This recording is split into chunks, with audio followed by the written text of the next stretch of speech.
Hey, what's happening, everyone? Pragmatic Addict here. So, I had heard this film's title floating about, but never bothered to look into it. Well, I was on social media the other day, and the GOAT himself, Mark Duplass, posted this story. It was obviously enough for me to actually look into the film, and when I say everything I saw had me immediately intrigued, I mean everything. Amazing reviews, check. Engaging suspense plot, check. Theatrical release, check. Directorial debut, check. Under 90-minute runtime, check.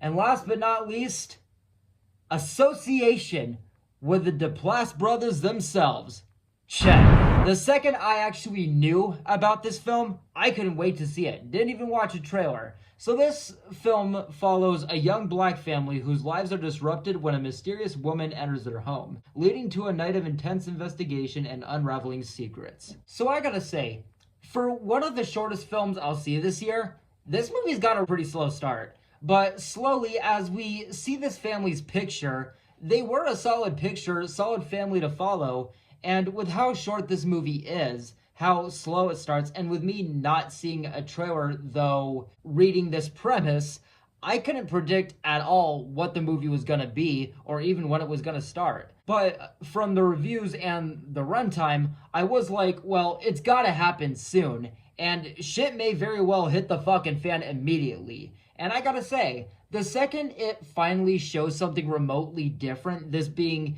capitalizing on a nighttime setting, that 2 a.m. suspense movie tone, just that bump in the night pace, just what very much looks to be our first suspense movie feel in this film, doesn't hit the fan immediately, takes its time, but it's the build-up appropriate for, again, the plot that was teased, as well as, again, everything regarding this current setting. And I will say, even when this intruder gets shown, there is still the appropriate, slick, suspenseful build in the mystery of slowly seeing the thing with this intruder play out. And immediately, questions are at full force already with how this whole sequence is paced and plays out, but especially with where the film immediately goes from here.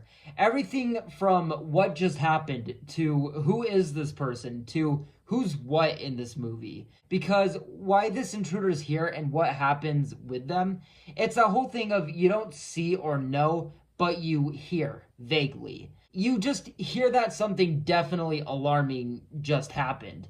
And again, the whole sequence alone with this intruder coming into the picture, with what we heard that follows to who was all involved, and just the huge shift that actually takes place with this character from what we've seen with them up to this point.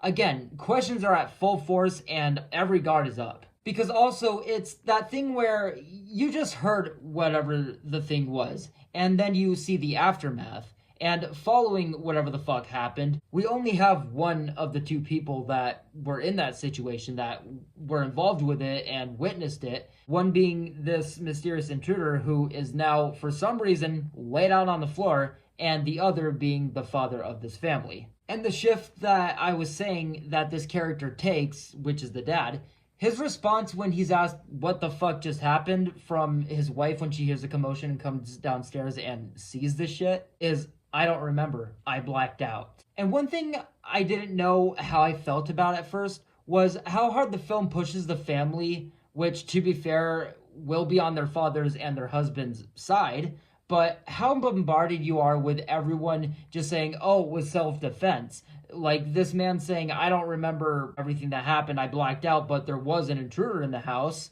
It was self-defense. And then the rest of the family going, well, obviously it was self-defense. Yeah, I mean, it had to have been self-defense. It must have been. It was only self-defense. Where at first I was like, is this film just failing at its job and unknowingly making it a little too obvious that this guy may actually end up being the bad guy?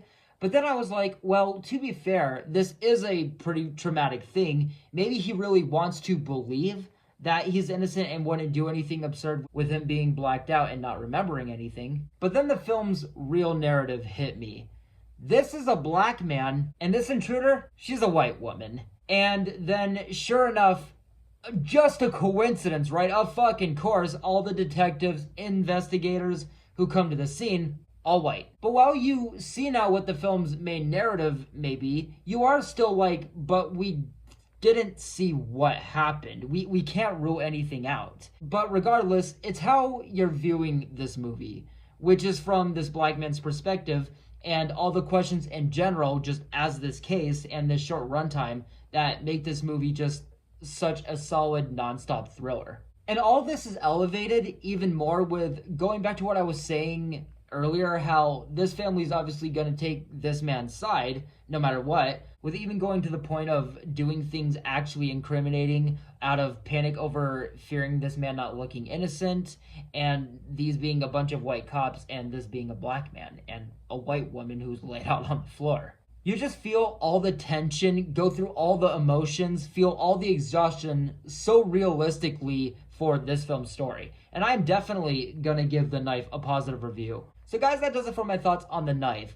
Definitely an interesting film, definitely an engaging film, again, with a short runtime, all the different layers of tension, all the different themes, just the mystery of it all as well. Let me know what your guys' thoughts on the film were in the comments below for those that do see it. And with all that being said, guys, I'm gonna wrap it up here. Thank you guys so much for watching, and I will see you guys in the next one very soon. Take care.